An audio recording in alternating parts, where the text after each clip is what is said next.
Hello everyone and welcome to my channel. I'm Devine and today I'm going to be walking you through how to do a high one guard fade with finger length on top. We're going to make this a quick tutorial and I'm just going to touch on some common mistakes that I've seen. So to start off, we are going to have your client look down and we're going to start at the nape of the neck. This way, if they just change their mind about the clipper guard, it's easy to fade up.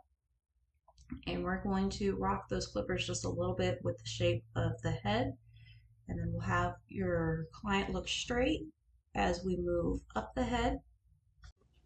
And if your client has a beard, be sure that you keep those clippers at the top of the ear, and we can come back and blend it in later. You don't want to take that clipper guard too low because then you'll be cutting into the beard. And when you cut around the ear, make sure you turn clippers to contour the shape of the ear to actually get all that hair. Next, we're going to do a clipper over comb technique to blend the sides into the top.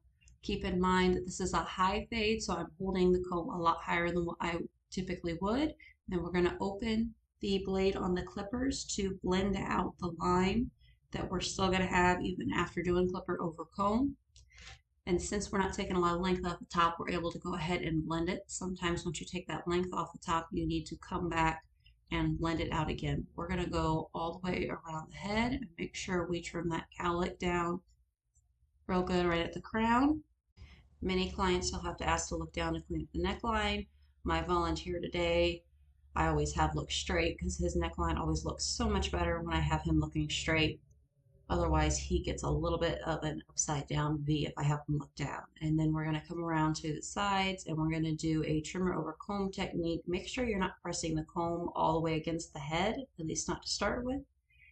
And then again, tilt your trimmers to an angle to trim around the ear to get all that hair and keep from cutting a corner into the haircut. Sometimes you'll have to fold the ear down a little bit. Just be careful because some ears are stiffer than others. Then we're going to wet down the top a little bit to scissor cut it. We're going to start with a mohawk section down the center, and we are going to cut that to finger length, and that is going to be our guide for the rest of the top. When I go through and I cut the top, we're going to do finger length, but we're going to leave the bangs just a little bit longer because that's how my model today likes his bangs cut, so he can spike them up at the front. And once we get that mohawk section cut, we are going to reverse directions and we are going to follow along that guide as we work our way through the back of the head. And you're going to have to do this in a couple sections, and once you get to the outer sections, you're going to need to tilt your fingers a little bit to kind of help blend into the side. And then we're going to reverse directions and cross check what we did.